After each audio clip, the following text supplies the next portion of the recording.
Hi everyone, my name's Dr. Frankie. I'm here with FemFresh on Women's Health Wednesdays, and in this video, I'm excited to bust some myths about the smear test. Now, the smear test can cause so much anxiety for women, and I think it comes from the fact that it's not a particularly comfortable experience, but also there is definitely a lack of education as to what the results mean, and that can cause anxiety. So I'm going to bust some myths and delve into a little bit more about the smear test and the results you might have received. Now, if you are a woman in the UK aged between 25 and 64, then you should have been invited to have your smear test. Women aged 25 to 49 will be called for this every 3 years, and women over the age of 50 up to the age of 64, it will be every 5 years. Now, the smear test is looking at the health of your cervix. And whilst it's not a particularly pleasant experience, it is over in minutes, and it is the single most important thing that you can do to reduce your risk of developing cervical cancer. Myth number 1 is that the smear test is a test for cervical cancer. That isn't actually true. The smear test is actually doing 2 things. It looks at the health of your cervix. It tests you for a virus called the HPV virus, which stands for the human papilloma virus, which is the most common cause of cervical cancer. So it tells us whether you have that virus, and therefore if you're more at risk of developing cervical cancer. And it also tells us whether you have any abnormal cells, which are pre-cancerous cells, which have the potential to develop into cancerous cells. So only in very rare cases does a smear test actually pick up cervical cancer itself. It's usually picking up before something like cancer develops. And that leads me on to myth number 2, that HPV is an STI. This again is a myth. So the HPV virus, which I've talked about in another video, called the human papilloma virus, and it's a very common virus that most people who are sexually active will be exposed to at some point in their life. Now, in most cases, the HPV virus is taken on board by the body, and you would naturally clear it within a couple of years without it causing any problems. However, there are over 100 different types of the HPV virus, and some people, due to differences in their immune system or because they have caught a higher risk strain of the HPV virus, aren't actually able to clear it from their body. And it's in these cases that the HPV virus can go on and increase your risk of developing cervical cancer, but also other cancers such as vaginal cancer, anal cancer, and head and neck throat cancer. So it's really important that whilst we check for HPV and we understand the importance of it, you realise that it's a common virus that most people will get, and it isn't in the same bracket as STIs such as chlamydia and gonorrhea. During the smear test, they'll take a sample of cells from your cervix and they will test this sample for the HPV virus. So the results on your letter that you'll get after the smear test will say HPV positive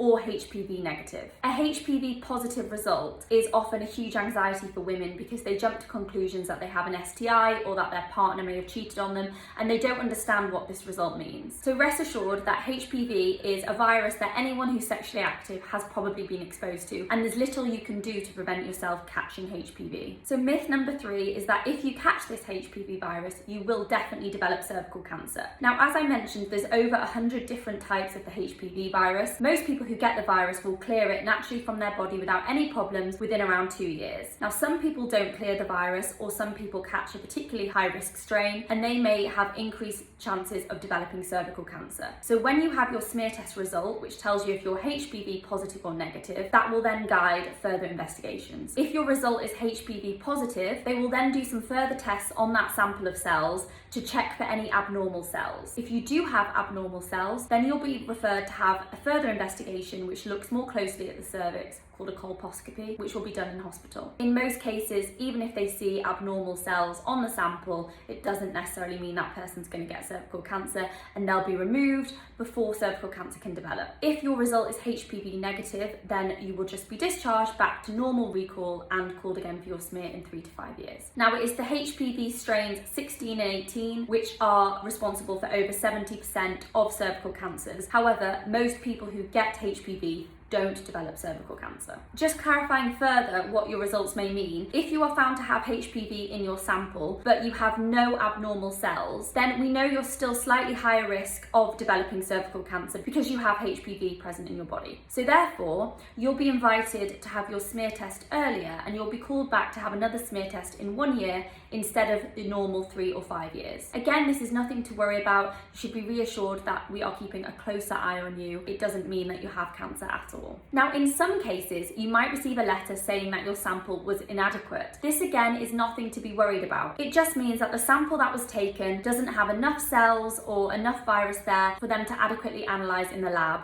and therefore you'll be asked to come back again and have another smear test just so they can get a better sample. If this is the case, you'll be invited to have that smear test in about 3 months' time. And myth number 4 is that if you've had your HPV vaccine, then you don't need to attend your smear test. This is absolutely not true. Now, the HPV vaccine is part of the NHS vaccination programme, and it's offered to both girls and boys at school aged 12 to 13. There's 2 doses of the vaccine. It's called Gardasil, and it's given 6 months apart pretty much. Now, the HPV vaccine protects against HPV strains 6 and 8, which can cause genital warts, but also 16 and 18, which are the most common causes of cervical cancer, responsible for around 70% of cervical cancer cases. However, that being said, whilst it's so important that you have this vaccine, and it's one of the most important things you can do alongside attending your smears regularly to reduce your risk of cervical cancer, there are up to 100 different strains of HPV, and not every case of cervical cancer is caused by the 4 that are covered in that vaccine. So if you're sexually active, even if you've had the HPV vaccine,